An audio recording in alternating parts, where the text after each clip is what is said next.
저는 30대 중반 주부입니다. 결혼한 지는 4년 정도 됐는데 아직 아이는 없어요. 우리 부부는 맞벌이 중인데 남편은 돈을 벌느라 정말 바쁘거든요. 돈에 쪼들리는 형편도 아니었는데 남편은 유난히 돈에 집착했어요. 그런 남편 때문에 참 많이 다투기도 했는데 나중에는 거의 포기하고 살고 있었어요. 처음에는 집 산 거 대출만 갚고 아이 계획을 세우자고 말하던 남편은 대출금을 다 갚았음에도 불구하고 여전히 조금만 더라면서 아이 계획을 미루고 있었어요. 그러던 어느 날 당신이 잊고 있나 본데 나 지금 30대 중반이야. 더 미루면 안 되는 나이란 말이야. 라며 제가 남편을 쏘아봤어요. 솔직히 나이가 들면 들수록 걱정도 많이 됐고 거기다 친구들 출산 소식이 들려올 때마다 조바심도 났거든요. 그렇다고 해서 출산한 친구들이 돈이 많은 것도 아니었고 사실 우리가 더 나으면 나았지 부족할 게 없었거든요. 그런데도 남편은 무슨 욕심이 그리 많은 것인지 한 살이라도 젊을 때 빨리 돈을 모아야 한다는 이유로 맨날 야근에다 심지어는 주말에도 일을 하러 가는 날이 많았어요. 그런 남편을 보며 저도 조금씩 부부의 정이 떨어져 가고 있었고 어느 순간부터 남편과 각방을 쓰게 되었어요. 하지만 남편은 그런 저를 전혀 이해하지 못했는데 아니 내가 나 혼자 잘 먹고 잘 살자고 이러는 것 같아? 우리 가족 남부럽지 않게 살려고 이러는 거잖아. 근데 당신은 그것도 이해 못해줘 라며 오히려 화를 내기 일쑤였어요.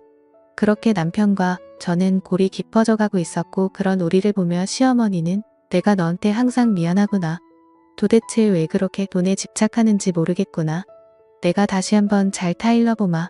라며 항상 제게 미안해 하셨어요. 남편의 여동생인 시누이도 언니 요즘 오빠 때문에 힘들다면서요. 엄마 아빠가 불러서 알아듣게 말한다고 하니까 언니가 조금만 이해 좀 해주세요. 근데 제가 봐도 속 터지겠네요. 언니 나이도 있는데 도대체 왜 그러는 건지 모르겠어요. 라며 울상을 짓곤 했어요. 시댁 가족들은 정말 좋은 분들이었는데 사실 시댁 가족들 때문에 지금껏 버텨온 거나 마찬가지였어요. 시댁 가족들이 아니었음 벌써 이혼하지 않았을까 싶네요. 그러던 어느 날 잔뜩 취해서 들어온 남편이 너 나랑 살기 싫지? 먼저 이혼하자.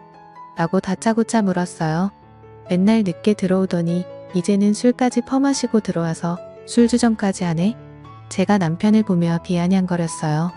우리 둘이 진짜 사랑해서 결혼했는데 도대체 왜 이렇게 된 걸까? 남편이 물었지만 저는 대꾸하지 않았는데요. 그런 저를 보며 남편이 다 내 잘못이네. 나는 그저 우리 가족 행복하게 잘 살려고 했던 것뿐인데 도대체 어디서부터 잘못된 걸까? 라며 머리를 감싸 안았어요. 그날따라 남편은 많이 이상했고 저는 아무런 대꾸도 하지 않은 채 남편을 노려볼 뿐이었어요. 그리고 다음 순간 남편이 그래 이혼하자. 내가 그렇게 원하던 이혼 내가 해줄게. 라며 담담하게 말했어요. 안 된다고 펄쩍펄쩍 뛰더니 왜 갑자기 심경 변화가 생긴 거야? 제가 남편에게 물었고 서로 사랑하지도 않는 사람과 사는 게 얼마나 지옥인 거냐? 빨리 이혼해줘야 당신도 새 출발해서 그렇게 갖고 싶다던 애를 갖지. 당신도 이제 적은 나이가 아니잖아? 라고 말을 했는데 남편은 그저 넋이 나간 듯 해보였어요. 그럼 나야 좋지. 사실 나도 어머님 아버님 아가씨 때문에 어찌어찌 버틴 건데 언제까지나 그럴 순 없잖아. 그래도 당신이 그렇게 생각해주니 고맙네. 우리 헤어지는 마당에 그냥 좋게 마무리하자. 제가 남편에게 말했어요. 그리고 그 뒤 남편이 급히 이혼을 하기 위해 준비하는 듯했고 그런 남편을 보며 근데 왜 이렇게 서두르는 거야? 그새 여자라도 생긴 거야? 어차피 이혼할 사이인데 한번 털어놔봐. 남편에게 물었어요. 맞아 당신 말대로 나 여자 생겼어. 근데 그 여자가 얼마 전에 임신까지 했어. 이제 몇 달 뒤에 내 아이가 나오거든. 그러니까 빨리 이혼하자 라며 남편이 충격적인 사실을 털어놨어. 그래서 그동안 맨날 늦게 왔던 거였구나. 거기다 주말마다 일하러 가는 이유가 다 있었던 거구나. 근데 나는 천치같이 전혀 모르고 있었네. 남편에게 충격적인 사실을 들었음에도 저는 별 느낌도 없었는데 오히려 그런 제 모습에 더 놀랐던 것 같네요. 그 뒤 남편은 이혼을 진짜 서둘렀어. 저기 말이야. 내가 바람펴서 이혼하는 거잖아. 그러니까 이 집은 당신에게 줄게. 어차피 문제는 나한테 있는 거니까. 어느 날 남편이 뜬금없이 말했어. 뭐? 당신 같은 짠돌이가 이 집을 나한테 주겠다고? 당신 그 여자 진짜 사랑하는가 보다. 그렇게 아등바등 돈에 미쳐서 살던 사람이 집까지 나한테 주면서 이혼을 서두르는 거 보니 그런 남편을 보며 마음이 참 이상했는데 아이도 자꾸 미루던 그런 사람을 하루아침에 그렇게 변하게 한 여자가 누군지 궁금했어요. 그 뒤 저는 시어머니에게 전화를 했어요. 어머님 혹시 얘기 들으셨어요? 그이가 이혼하자고 해서 우리 이혼해요. 근데 그이가 지금 사귀고 있는 사람이 있다고 하는데 들으셨어요? 그래 얘기 들었다. 그래서 말인데 내가 빨리 정리를 좀 해줬으면 좋겠구나. 조금 있으면 우리 손주가 나온다고 하는데 서둘러야 하지 않겠니? 시어머니의 목소리가 전과는 완전히 달라져 있었어요. 그런 시어머니를 보니 살짝 기분이 나빠졌어요. 어머님도 손주 태어난다니까 좋으신 모양이네요. 당연한 거 아니겠냐? 내가 결혼한 지가 벌써 몇 년째인데 아직 내 품에 손주가 없다는 게 말이나 되는 거냐? 이게 얼마나 큰 경사냔 말이야. 시어머니는 마치 이 모든 것이 제 잘못이란 듯이 말했어요. 어머님 말씀이 좀 서운하네요. 제가 안 낳겠다고 한 것도 아니고 그이가 지금껏 계속 미뤘다는 거 어머님도 잘 알고 계시잖아요. 그런데 어떻게 그런 말씀을 하실 수가 있어요? 그러니까 내가 똑바로 해서 봐라. 우리 아들이 그러겠냐는 말이야. 그동안 나도 내 말을 믿었었다.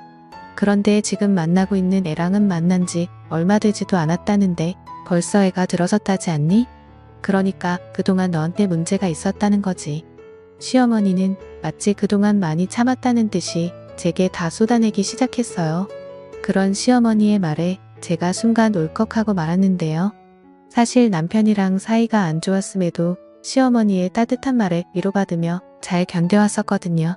하지만 그날 시어머니의 그러한 싸늘한 말을 들으며 제가 큰 착각을 한 것이었구나 하는 생각을 하게 되었고 그동안 시어머니가 철저히 연기를 한 것이라는 생각마저 들었어요. 알겠습니다. 오히려 어머님이 그렇게 말씀해 주시니 있던 정도도 뚝 떨어지네요. 따로 찾아뵙고 인사드리진 않겠습니다. 그럼 전화 끊겠습니다. 다음에 제가 급히 전화를 끊어버렸어요. 그런데 전화를 끊자마자 참았던 눈물이 쏟아져 나왔어요. 그동안 의지하던 시어머니에게 조차 배신당했다는 생각이 머릿속에 가득했거든요. 그렇게 한동안 눈물만 흘리고 있었는데 신우이에게 전화가 걸려왔어요. 언니 이혼한다면서요. 아가씨도 제게 서운한 얘기하려고 전화한 거예요? 제가 신우이에게 싸늘한 목소리로 물었어요. 아니 그런 건 아니고 지금 이런 마당에 얼굴 보고 인사는 못할 것 같고 그래서 전화로라도 인사하려고 했죠. 신우이가 기어들어가는 목소리로 말했어요. 아가씨도 조카 생긴다고 하니까 좋은가 보네요. 모두들 제가 빨리 떠나주기를 아주 간절히 바라는 그런 느낌이네요. 걱정하지 마세요. 우린 애도 없어서 금방 끝날 거니까. 그게 아니라 언니한테는 정말 미안해요. 그냥 그 말하고 싶어서 전화했어요. 순간 신우이가 울컥했는지 잠시 침묵했어요. 그러더니 곧 언니 난누가 올해도 언니 편이었어요. 그리고 언니를 제 친언니로 생각한 것도 사실이에요. 언니 정말 보고 싶을 거예요. 그리고 잘 사셔야 해요. 신우이가 말했는데 신우이의 목소리는 눈물을 가득 머금고 있었어요. 그런 신우이에게 뭐라 대답하지도 못한 채 통화가 끝나버렸고 신우이의 그런 모습을 보니 다시 제 마음이 안 좋아졌어요. 그동안 신우이와 저는 정말 사이가 좋았거든요. 그렇게 전화를 끊어버린 신우이가 걱정이 되어 제가 다시 전화를 했으나 그 뒤 신우이 휴대폰은 전원이 꺼져 있었어요. 결국 신우이와 다시 통화를 하지 못한 채 저는 남편과 이혼을 진행하게 되었어요. 남편은 모든 것을 속전속결로 처리했는데 정말 급했던 모양으로 웬만한 건 제가 원하는 대로 다 해줬어요.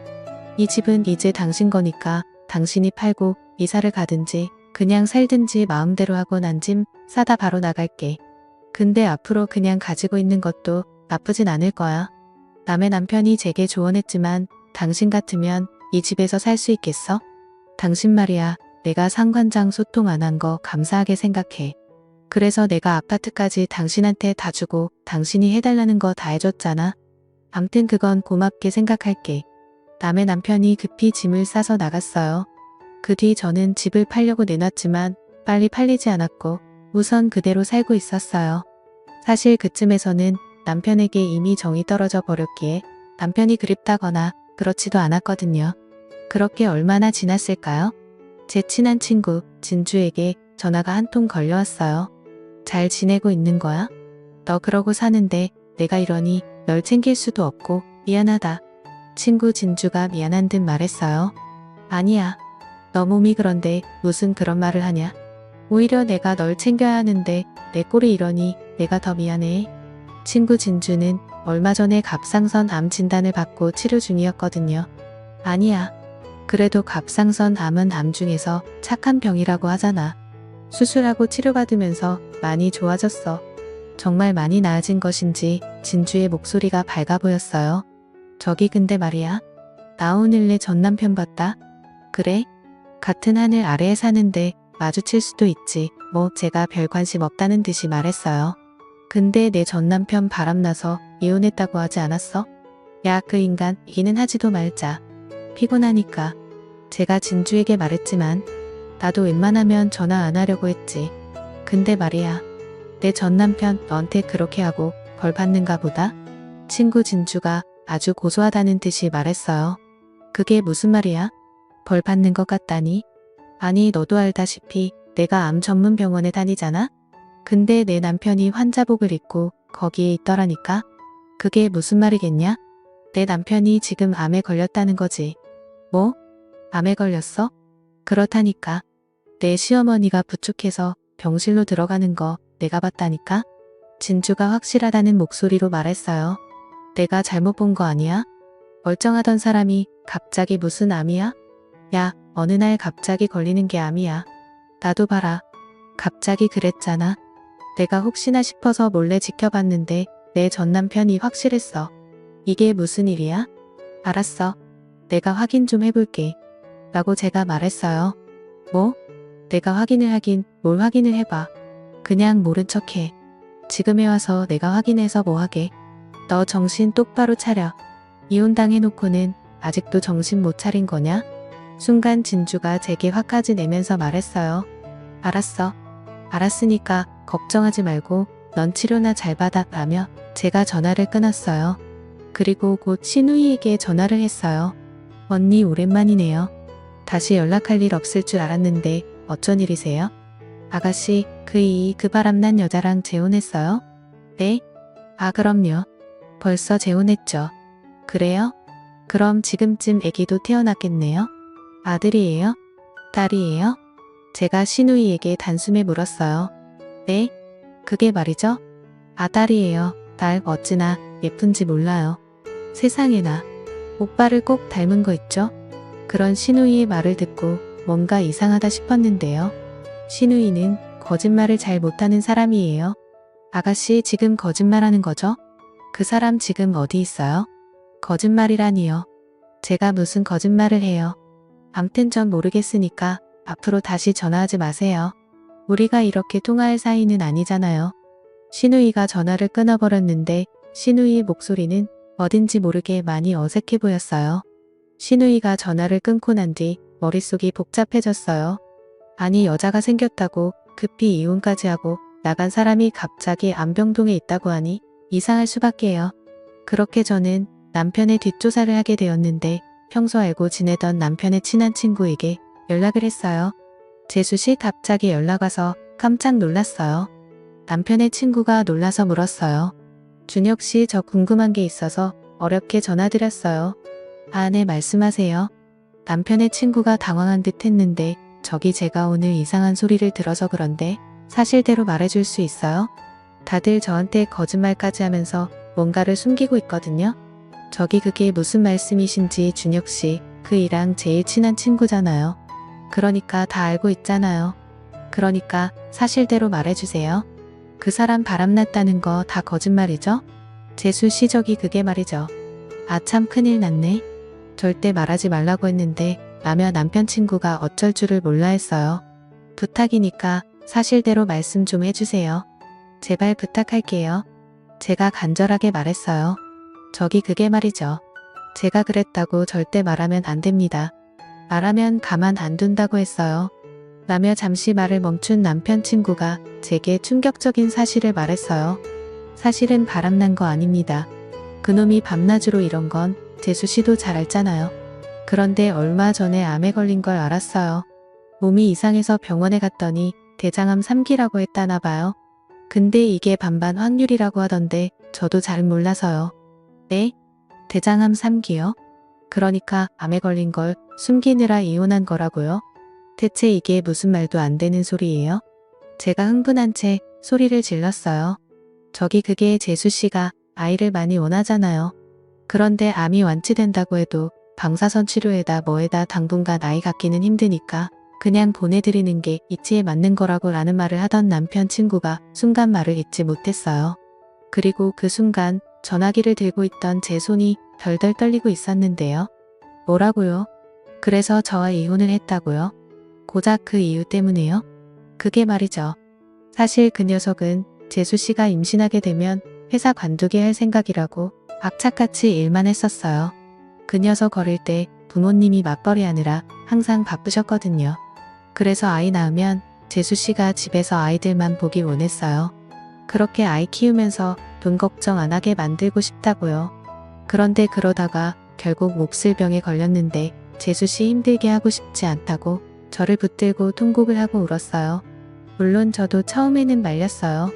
그래도 재수 씨한테 말해야 한다고요. 근데 절대 안 된다고 난리를 치니까 거기다 환자이고 하니 다들 그렇게 하기로 한 거예요. 남편 친구가 그동안 있었던 일을 설명했고 그 순간 제 눈에서 눈물이 멈추질 않았어요. 정말 대단하시네요. 저만 바보 만들고 다들 좋으셨나 봐요. 재수 씨 진짜 그런 게 아니에요.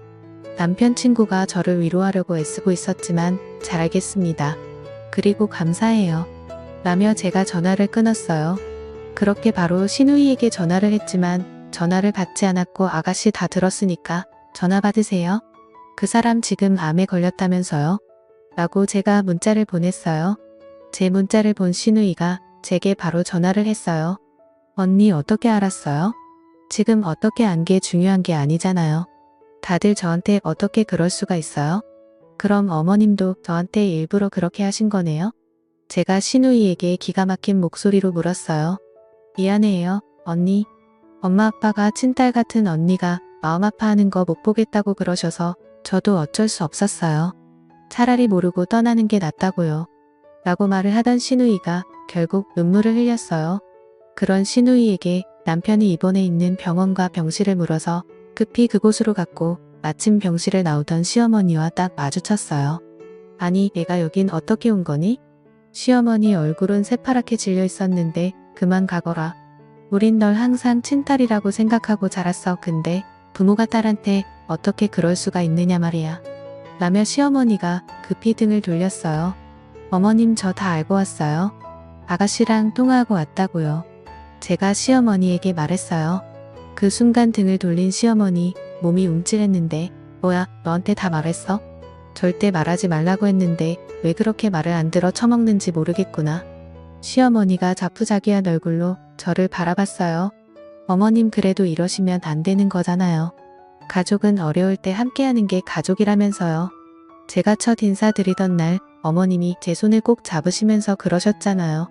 가장 힘들고 어려울 때 함께하는 게 가족이라고요. 그런데 어떻게 이럴 수가 있어요? 제가 원망스러운 눈빛으로 시어머니를 바라봤어요. 이거다 네 나이가 이제 30살 중반이다. 근데 암 생기면 이젠 어떻게 될지 아무도 모른단다. 아이를 가질 수 없을지도 모른다잖니. 그럼 네 인생은 뭐가 되는 거냐? 우린 널 항상 친딸이라고 생각하고 자랐어. 근데 부모가 딸한테 어떻게 그럴 수가 있느냐 말이야. 그런 시어머니의 눈에는 눈물이 그렁그렁했어요. 어머님 그래도 이러면 안 되는 거잖아요. 가족은 어려울 때 함께하는 게 가족이라면서요. 제가 원망 가득한 눈빛으로 시어머니를 다시 바라봤어요.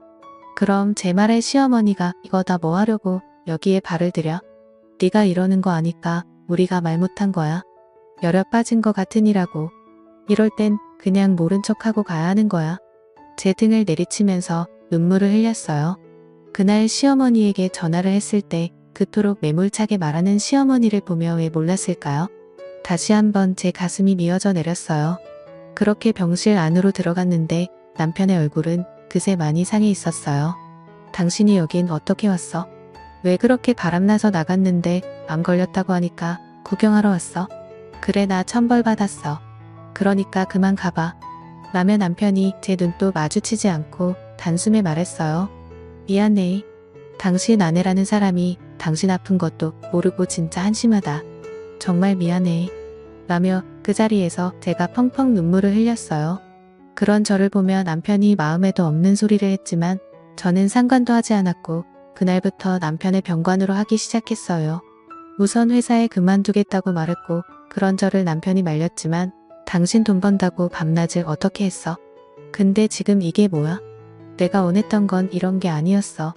퇴근하고 당신이랑 오붓하게 같이 밥 먹고 주말에는 당신 손잡고 영화 보고 내가 원한 건 그것뿐이었다고. 난 돈 많은 부자가 되고 싶었던 게 아니었다고. 그러니까 그냥 내가 하자는 대로 해. 우리 진짜 최선을 다해보자. 내가 여기저기 알아봤는데 요즘은 의술이 진짜 많이 좋아져서 암상기 정도는 정말 아무것도 아니래. 반반 확률이면 반은 가능성이 있다는 거잖아. 한번 해보자. 꼭 이겨내서 우리 경치 좋은 시골 마을 가서 그냥 마음 편하게 살자. 라며 남편을 설득했어요. 그런 제 말을 듣던 남편이 당신 아이 원했잖아. 설령 내가 살 수 있다고 해도 난 아이를 갖지 못할 수도 있어. 힘겹게 말했어요. 아이 없으면 더 좋지. 생각해봐. 아이 키우려면 돈이 얼마나 들겠어? 차라리 그 돈으로 우리 둘이 여행 다니면서 맛있는 거 먹고 그렇게 살면 되지. 그럼 좋잖아. 다행히 당신이 벌어놓은 돈이 꽤 돼서 내가 소일거리하면서 살면 충분할 거야. 그러니까 우리 열심히 치료받자. 알았지? 라며 제가 활짝 웃었는데 제 말에 남편이 눈물을 뚝뚝 흘렸어요. 그 모습에 옆에 있던 시부모님도 뒤를 돌아 눈물을 흘리셨는데 제가 병관으로 한 뒤 남편은 정말 많이 좋아지기 시작했어요. 반드시 살아야겠다는 의지가 다시 생긴 듯 잘 넘어가지도 않는 밥을 꾸역꾸역 입안으로 밀어넣었는데 물론 약 부작용으로 얼마 안 가서 구토를 하기도 했지만 남편은 어떻게든 먹으려고 노력했어요. 그 뒤 남편은 정말 많이 좋아졌어요. 거기다 제가 아는 지인에게 부탁해서 한적한 시골 마을의 집도 알아봤는데 남편과 어떤 집이 좋을지 계속 고르고 있었기에 남편의 얼굴이 많이 밝아져 있었어요. 여기서 조금만 가면 바다도 있대. 그리고 앞에는 조그만 텃밭도 있어서 농약을 안 치고 채소를 길러 먹을 수 있을 것 같아. 거기다 채소 같은 거 심어서 유기농으로만 먹자. 요즘 텃밭 가꾸는 거 공부도 하고 있거든. 당신도 해야 하니까 빨리 건강해져야 해. 당신도 알다시피 내가 손이 좀 둔하잖아? 라며 활짝 웃었는데 그러한 이야기를 할 때마다 남편의 얼굴이 참 편안해 보였어요. 그렇게 힘든 항암 치료를 끝내던 어느 날 우리는 살던 아파트를 처분해서 시골 마을로 내려갔어요. 공기도 좋았고 아침마다 새들이 지저귀는 소리에다 바람이 불 때마다 울창한 나무들이 아주 시원한 소리를 냈는데 우린 그 소리가 그렇게 좋을 수가 없었어요. 그 뒤 우리는 이곳에 정착해서 잘 살고 있답니다. 정말 다행인 건 남편의 건강이 정말 좋아졌는데 병원에 정기검사를 받으러 갈 때마다 의사 선생님이 칭찬을 할 정도예요. 거기다 몇 달 뒤면 우리 시부모님도 우리가 있는 곳으로 내려오셔서 같이 지내기로 했어요. 시부모님이 내려오시면 텃밭 앞에 만들어 놓은 평상에서 직접 기른 채소로 된장찌개를 끓여서 시골 밥상을 차려드려야겠네요. 요즘은 문득문득 왜 그리 또 악착같이 살았는지 후회가 될 정도입니다. 돈이 뭐가 그렇게 중요하겠습니까? 사람이 살아가는 데 있어 건강하고 행복하게 사는 게 제일 중요한 거 아니겠습니까? 문득 첫 만남에서 제 손을 꼭 잡고 가족은 힘들 때 옆에 있어주는 게 진정한 가족이다 라던 시어머니의 말씀이 자주 생각나는데요. 남편이 안병동에 있을 때 아픈 가족들을 남을 나라 하는 사람들을 많이 봤었는데 부디 힘든 시간일수록 가족들이 함께 해주시길 바라봅니다. 감사합니다.